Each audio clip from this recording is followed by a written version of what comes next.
Sabi ng Panginoong Diyos. Oo, bawat tumitiwala sa kanila. Kahapon po, binalita ng 24 oras. Almost 300,000 ang dumalo sa Sinulog Festival. Para lang po dyan sa Fiesta ng Santo Niño. Ang sabi po ng Diyos sa Biblia, 135:18, silang gumagawa sa kanila, magiging gaya nila. Oo, lahat ng tumitiwala sa kanila, magiging tulad nila. Gaya ka rin ng Diyos-Diyosan. May tenga pero di nakakita. May mata, di nakakita, may tenga, di nakakarinig. Walang hingang pumapasok sa kanila. Magiging para ka rin Diyos-Diyosan. Ang saklap, ano? Tuloy po natin ang pag-aaral. Minsan po, pinapahintulot na ng Diyos yan. Alam niyo kung bakit? Kasi hindi naman po paramihan eh. Kapag marami ba, yun ang totoo. Sa Biblia po, hindi ganun. 7:13 to 14, makipot ang pintuan tungo sa pagkakaligtas at kakaunti, nakakasumpong leon. Malapad at maluwang ang daan tungo sa pagkapahamak at marami. Kung sabi, ang dooy nagsisipasok. Minsan na pinapahintulot na ng Diyos yan. Ito po katunayan. In Romans chapter 1, 23 to 25.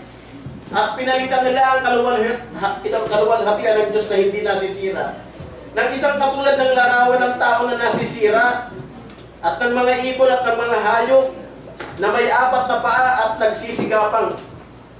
Dahil dito'y sa karumihan ng kanilang pita, ng kanilang mga puso, ibinigay na sila ng Diyos sa kahalayan. Pinahintulutan na. Sige, let it be na. Parang si John Lennon, let it be. Diba? Upang alisin nila ang puri, ang kanilang mga katawan sa kanilang sarili. Sapagkat pinalitan nila ang katotohanan ng Diyos ng kasinungalingan. Sila'y nagsisamba at nangaglingkod sa nilalang kaysa lumalang. Yun ang nangyari. Ang pinaglingkuran nila yun, nilalang. Kasi ginawa lang po yun eh. Ng mga instruktor, ng mga matatalinong mga hapi, ng mga magagaling maglilok, no? At naglingkod sa nilalang kaysa lumalang na siyang pinupuri magpakailanman siya nawa. Ito na po yung kaninang ginanging question ko.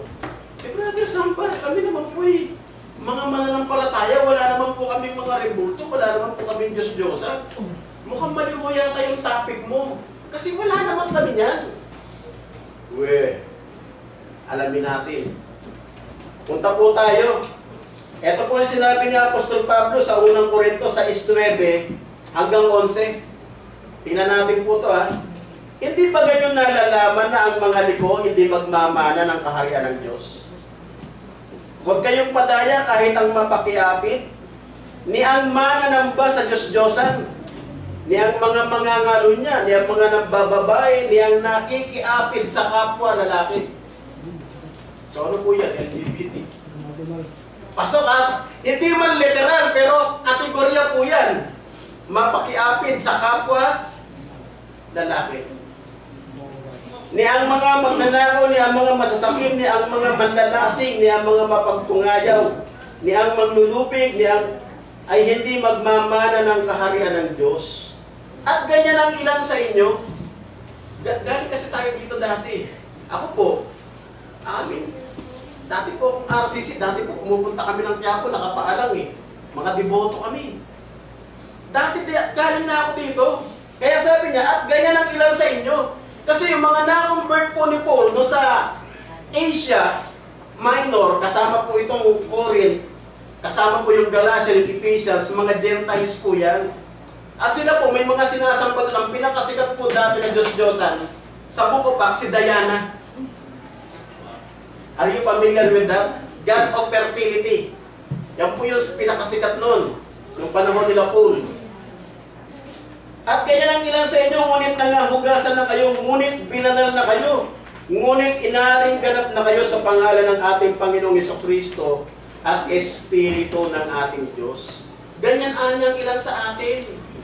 Bago tayo naging mananamba sa Diyos o mananampalataya sa Diyos. Kaya kung dating galing tayo doon, ano sabi ni Apostol Pedro? Galing na tayo dyan dati. Ano sabi niya? In 1 Peter chapter 4 verse 3, sapagkat sukat na ang nakaraang panahon, galing na tayo din eh. Ibig sabihin, gusto na yun. Sukat na ang nakaraang panahon upang gawin ang hangad ng gentil. at lumakad sa kalibugan, sa masamang pita, sa mga paglalasing, sa mga kalayawan, sa kayamuan, at sa kasuklam-suklam na pagsamba sa mga Diyos-Diyosan. Pansinin niyo po, lahat po ng binasa,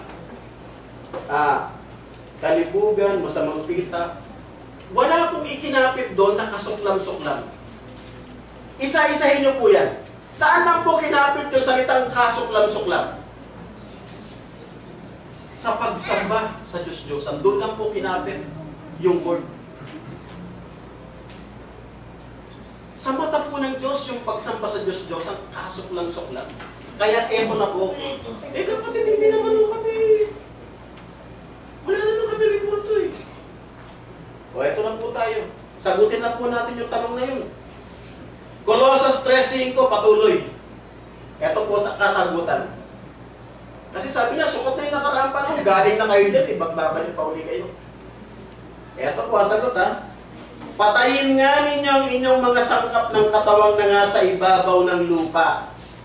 Ano po yan? Pakikiapid. May asawa ka na, makontento ka na. Number 1 po yan, pakikiapid. Ewan ko ba, alam niyo po, ito, real talk. Yung nagna-number 1 po na programa, kabit ni Mr. Montero. May other wife. Sila po yung nagre-rating. Napapansin niyo ba? Parang yung mga taong Pilipino, konsinting, okay lang yan. May third party. Kasi sila yung nagre-rating eh. Sila yung nagna-number 1. Naalala niyo yung pelikula ni Dennis Trillo at saka ni yung dating asawa ni ni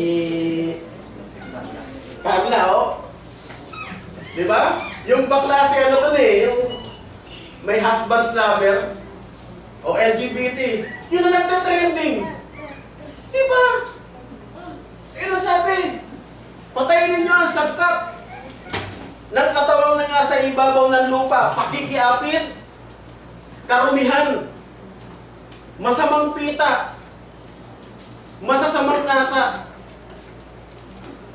Gusto ko magkaroon ng yung pinakabago ngayon. iPhone yung pinakabago.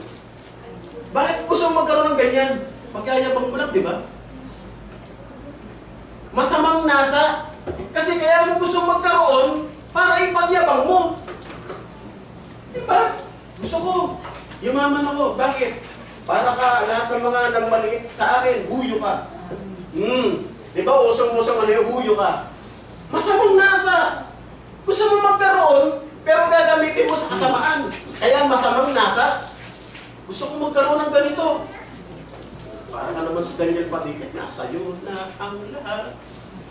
Di ba? Gusto mo sa'yo lahat. Pero ang tanong, gagamitin mo ba sa kabutihan? Yun ang tanong eh. Kaya masamang nasa. Nag-aaral ako ngayon. Pag nag-aaral ako, ano gagawin mo? Mag-aaral ako uli. Tapos mag-aaral ako uli. Di ba pwede yung trabaho mo? Hindi ka lang nagtatrabaho, puro aral ka na lang. Di ba?